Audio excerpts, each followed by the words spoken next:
Hi, everybody. Welcome to 15 Minutes with Interesting People. We are here with memoirist Charlene Jones, and she's going to talk to us about her adventures today. So let's start with the first question I want to ask you is, if you could talk to your younger self, what would you tell? What would you say? I'd say, hang on, honey, it's going to be a wild ride. Just say, hang on, find all the faith you can, line up all your icons and your sacred objects and keep praying, because you're going to hit some very interesting corners, but it's going to be a big life, and in the long run, you will be happy. In the long run, you will be very happy. That's great. So the second question is, what has been or will be your biggest adventure? Or I think you discussed motherhood. What prepared you for the adventure of motherhood, do you think? Oh my goodness. Well, if I describe motherhood as a tornado that hits you and doesn't let go, then I'd have to say that the primary adventure that prepared me for this was actually sailing the Gulf of Mexico. We were in Cancun on a round the world trip I was on with a bunch of ragtag gypsy people who were meditation people and kind of Buddhist people and kind of Western hippie people. And we were all doing it. It's what it was. And we were all there doing that thing. So a group of us ended up in Cancun with no place to stay. And there was a young man who had a boat. And he had a 22-foot motor sailor. And after humming and hawing and telling us he'd take us and then disappearing for days at a time, we didn't know where he was. Finally, he showed up and said, okay, we're leaving. This was about 5 p.m. And we were on the shore, and there were one or two people coming to wave us off, and it was all very exciting. And I didn't realize that I had a temperature of about 104 at that time. I knew something was wrong, and I hadn't been feeling well, but I hadn't really been paying attention to my body. And we got on the boat, and we got out, and all of us had to take turns at the watch, right? At the wheel of the right and the whole thing. So there we are the first night. It's a beautiful absolutely star-spangled night. The stars are just so bright out across the Gulf, not a cloud in the sky. And I come up to take my watch. It's midnight watch, very, very auspicious. And I look up, and there's a young American man standing beside me. I think his name was John. And I start saying this poem that I know, because I do that wherever I am. If there's a poem I know that fits the occasion, I tend to say it. So I start saying, I must go down to the seas again, to the lonely seas and tides, for the call of the sea is a wild call and cannot be denied. And all I ask is a windy day and the white sails flying and the flung spray and the blown spume and the seagulls crying. And I pass out completely, like just my leaves, the whole thing, just, woo, and down I go like I'm a tornado. And the young man beside me calls down and pulls people up from the hold, and they come and get me and drag my still unconscious body. So I hang out in the hold. I'm not throwing up because I have nothing in my tummy, but I come up at some point. Everybody's up on the deck, and I wake up and I come climbing up to the deck, and there's clouds everywhere. And on the horizon, there are 3 tornadoes. And somebody says, if this was real, I'd be very scared. And somebody else says, what's that large piece of wood that's floating away from us? And the captain says, that is the rudder. And at that point I go, oh, this has just gone farther than I can actually contemplate. So I go back into the hold and I pass out again. But I didn't realize that when you're in a ship and you turn off the motor and you're sailing, which is what we had to do because the captain now told us there was a hole in the bottom of the boat, is it keels. It goes right on its side, you see. So it went steeply on its side. And I thought, that's it. I'm dying. I never thought it would be death by water, the old T.S. Eliot poem about death by water. I didn't think it would be. I am praying to all the gods of Buddhism, of Christianity, of Hinduism, every god I can think of. And I try to say goodbye to some people, but the person I'm really feeling sad for is my mother, because she's going to be very sad that her daughter died on the Gulf of Mexico, and she hadn't seen me for 18 months, 2 years, something like that. So there I was, and I passed out. When I came to, I was still rocking, but the boat was still. And one of the people who happened to be my fiance was saying, you've got to get off the boat. I said, did we die? He said, no, we didn't die. I said, okay. So I got off and I got onto land. He said, we're in Key West, but they won't let us on the shore until they examine you because you're sick. So by that time, I'm coming along on the dry land, but I'm moving this way because my whole equilibrium is now accustomed to being in the boat doing this. So I have a question real quick about the tornadoes. I think it's funny that you had a poem even for that moment at midnight, you know, facing what you thought was death. You had a poem for that. Did the tornadoes, like, actually, how close did they come? And, like, what was the impact on the, like, were you in the tornado with the boat, or? We came through just ahead of a catamaran. Now, we were all inexperienced sailors except for the captain. There was a crew of 3 people who were very, very experienced sailors who came in on a brand new catamaran about 4 hours after us. The cat was completely useless. It had been wrecked, and they looked like they had gone through hell's fury. So they were hanging on the horizon. Sorry. You could see them on the horizon, but they sort of just skimmed you, or they missed you? We saw them on the horizon, and we just kept ahead of them. And they were like water spouts then, right? I have no idea because I went unconscious right away. Okay. Like, I was up on the deck. I saw them. I saw the rudders float away by rudder, and I just went, okay, there's more than I can take. I think we're going to die. And I went down into the hold and passed out after praying and talking about how sad my mother would be. And I fell unconscious. And when I woke up, we were not dead. We were at Key West. Okay. Right? So that's what actually happened. So then, because I'm young and stupid, again, I go staggering into the doctor's office yelling that I want drugs.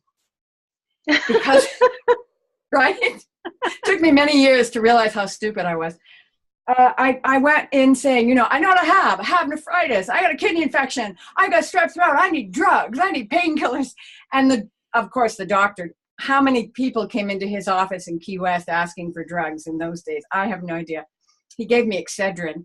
He gave me a shot of penicillin, and that was it. He wouldn't give me anything for the pain. I was in severe pain. A kidney infection is very, very painful. So then eventually went to the hotel, and then my fiance called my mother and father, and they paid for my flight home, and then I paid them back later. So that was one of the adventures that I think gave me some sense of the grit of what it might take to actually raise a child in the culture we're in. I say that with all due humor. It was a wonderful experience. It still is. Being around my son and his family now is a great experience. You mentioned it was difficult as a single parent, which was not societally accepted. Yeah, the difficulty often was that I knew that other people were looking down at me or afraid or felt fear for me as a single mother with a child, especially with a boy. I had more than one person in those days ask me, we're going back to the early 80s, ask me whether I thought, because I'm a strong woman, whether I thought that my son would be gay. And my first response was, well, he'll be whatever he'll be, and that's fine with me, whatever it may be, but I don't believe I'm going to make him gay because that's insane. It was crazy times. I tell you, these were very, very antediluvian, as it were, very ancient and medieval and not very enlightened times, but people were concerned. And generally, we don't take care of our children in North America. We don't feed the ones we have already, and we don't give them proper education, which I think is a failing on us as a collective, yes. But my son and I had a wonderful time. He's a wonderful person. He still phones me, and we still visit. I love his wife. I love his kids. You know, we go and visit. We're very close. So it's what did you find you said that you compared it to a tornado coming into your life that doesn't leave. Why do you say that? How does it impact as a tornado, having a child? Well, you see, once you have a child, you don't have yourself in the same way anymore. You don't have you. You go away. You have to let go. You've got a being in your belly. You've got a baby that grows inside of your body, which is no longer your body. Your body is now sharing everything you take in and you eat and you breathe with that baby. And that baby's going to get most of it. You're going to get some, but the baby, nature's going to take care of the baby. And when you breastfeed, your food goes mostly to the baby first, and then you get some. That's how I understand it. We could have new information now, but that's okay with me. I like that. The tornado part is that you don't get to sleep when you want. You don't get to eat when you want. Your body digestion doesn't do what it's supposed to do for a long time. And then the child grows, and they entertain you so well, at least my son did, and was such an incredible gift of joy and fun and a sense of fulfillment for me that his energy became my energy, and I kind of moved around him. Now, he's a particularly alive and artistic human being, and he brought home his friends. So, for example, when a lot of people move away from their parents or get like distance from their parents in their teen years, my son was bringing his friends home to me, and I was opening the fridge because there were boys, just saying, making sure I had a lot of food and helping them as much as I could. Well, as it turns out, you know, they've never let me go. I had a wonderful visit yesterday with one of these young men who has a child now of his own, a son, and he was telling the little boy on the way up that I was like a second mother to him. I've met the boy before. We were all converging at my son's house for Halloween. And that's not too unusual, except my son lives 3,000 miles away, so we all flew in. So this was really, it's just that. It's that you have a different energy that becomes part of you, and it takes you a farther way. It blows you apart as you are now. You have to let go of who you are as a young woman, as a single woman, as a married woman, as a wife, as a whatever role you've played. You have to let go of all that. And nature does that. Nature absolutely shifts your brain so that you can be stronger and tougher and more able to deal with a little bit of the jungle. I hope that answers your question. Yeah, no, that's great. Talking about letting go, that's all about meditation. And you mentioned you had some adventures with Buddhist monks. Oh, yes. Many adventures with Buddhist monks, because when I was 20, I was in a temple in the north of India. Now that, you know, even as I say it, it sounds like I'm some kind of spiritually gifted or talented human being. But the real truth of the matter was I was a walking road wreck. And I was I went to this experience because I was desperate. And by the grace of the universe, I was allowed to learn a lot about meditation from the top teachers. And then very quickly, I would say within about 5 years of that, I became the chairperson of the local center where we gathered for Buddhist and Western meditations. And I had to be the host for a man by the name of His Holiness the 16th Gyalwang Karmapa, who is equivalent to the Dalai Lama, but a different sect. And so he came through. This was 1977 with a retinue of 21 Tibetans. And who knew what they wanted? And how could you find out what they wanted? And it was very bizarre. And we were prepared for 75 people at our center, and 350 showed up. So the Karmapa does this particular ceremony called the Black Crown Ceremony, the Vajra Crown Ceremony.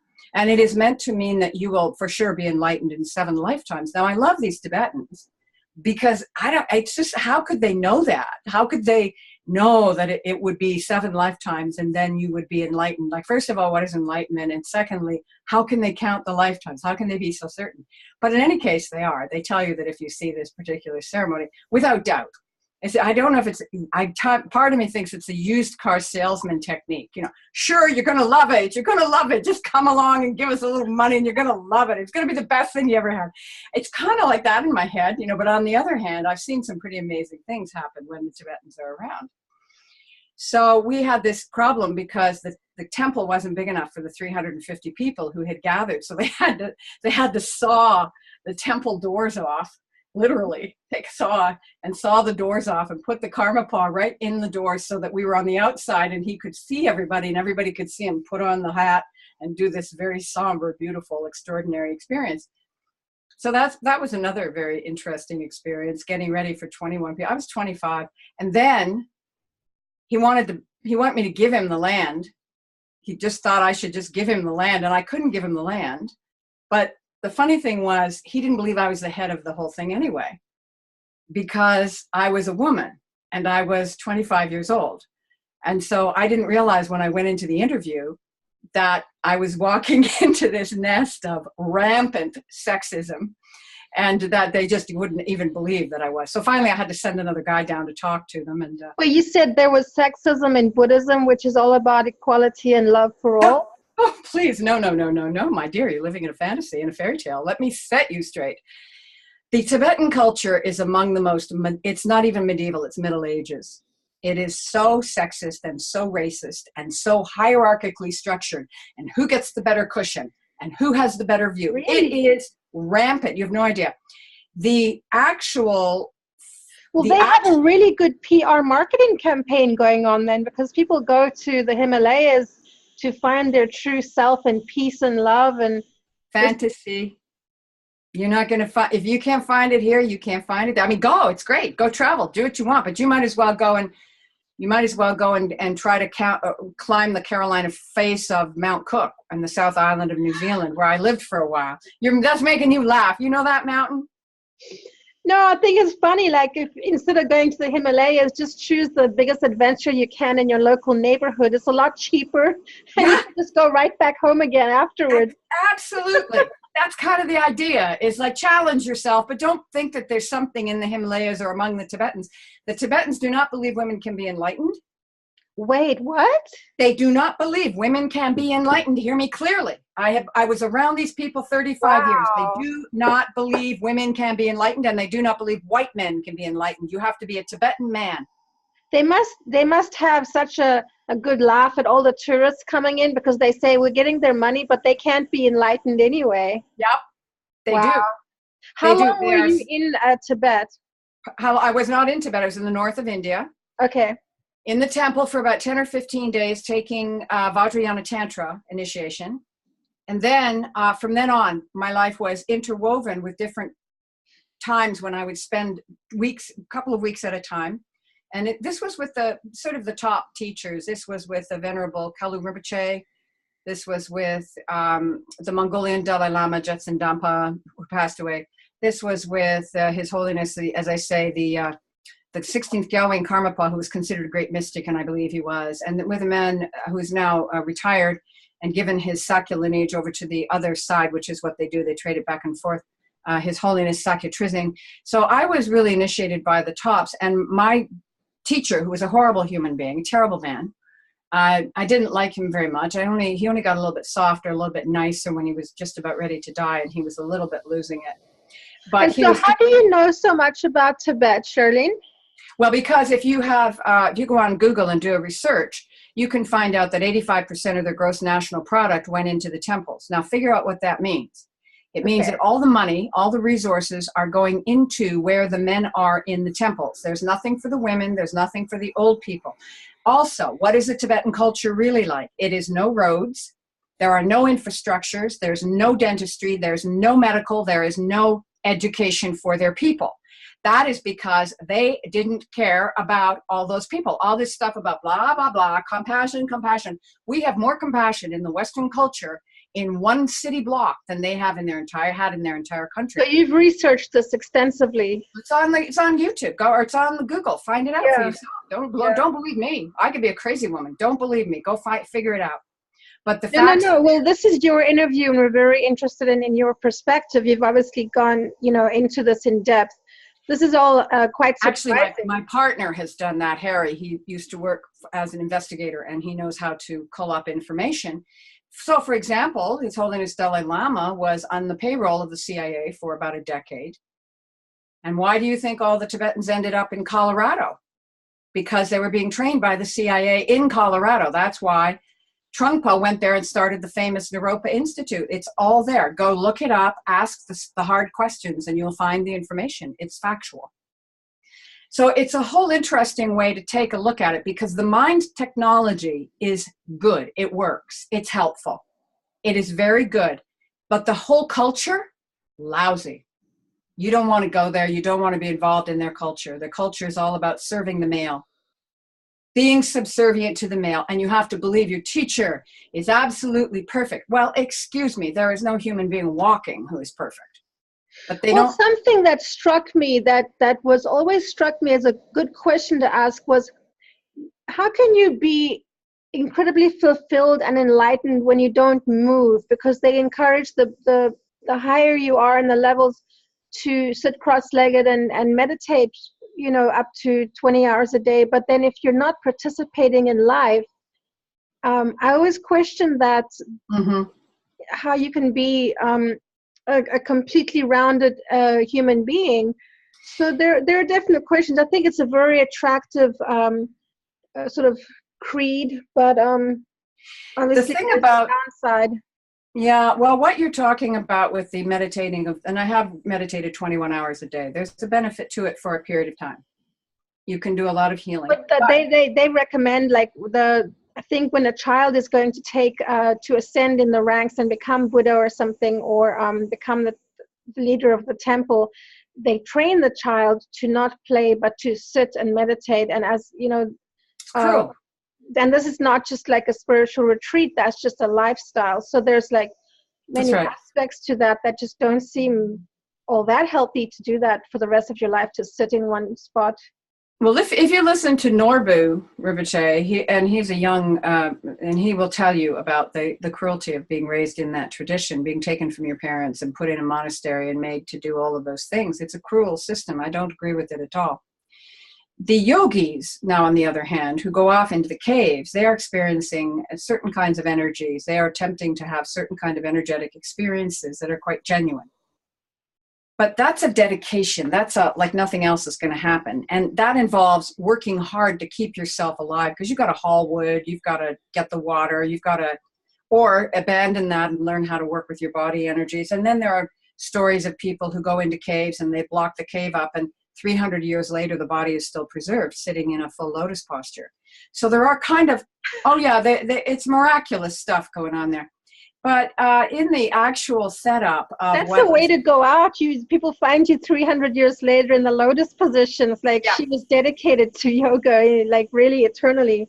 That's really eternally. But here's the thing: is that I think after all of these explorations and the great amounts of fun I've had with them, there's nothing. If you meditate in the Western culture, or if you go to school in the West, if you go to university, which is a legitimate form of meditation, by the way. It is a legitimate using your mind intellectually. If you go into an explore of your own emotions, if you go into a psychotherapeutic time of life and for several years you watch your dreams or whatever, these are just as useful. Any way to explore consciousness, you see, can be very useful. And I don't think the Tibetans have one way to do it, but it is, as you pointed out quite well, Melissa, you point this out very well, it's lopsided. It doesn't provide, they're not interested in you being a whole human being. They're interested in keeping you in subservience so that you can serve their needs and wants. That's what these very human teachers are on about. And Sogyal Rinpoche, for example, was absolutely, he settled out of court for $10 million against a sexual abuse case. Now, why do you settle out of court except you're guilty? And this has been rampant, not only among the Tibetans, but among the teachers that became teachers out of my teacher, who was also a sexual abuser. I mean, the whole thing is it's like the Catholic Church, except it's not pedophiles. It's women, it's men, it's money, it's a nightmare. Everyone is being ripped off, and everybody wants so much to be a good person and to find a way through. It's very sad. Wow, they're saying that it's an artificial construct in a lot of ways. This is fascinating. So just basically save $100, go to your local spa, have a nice Zen relaxation session. It's a lot cheaper. There's no need to fly to the Himalayas to pursue your nirvana. No. This is really freeing, maybe for a lot of people. Good. I hope a lot of people take my advice. You know, you can have these things. We have them not too far from here where you can go. I want to go and experience it, where there's an air thing and you fly like your body is flying. Do you know what I mean? Like I mean, go do something like that. It's fun. Have fun. Explore and have fun. You don't have to go to the Himalayas to become some kind of weird, better person. You're fine the way you are. Just go and have some fun. Lighten up, enjoy yourself, and remember to laugh. Because this goes by very quickly. Being alive goes by very quickly. Yeah, get back to childhood, childlike fun.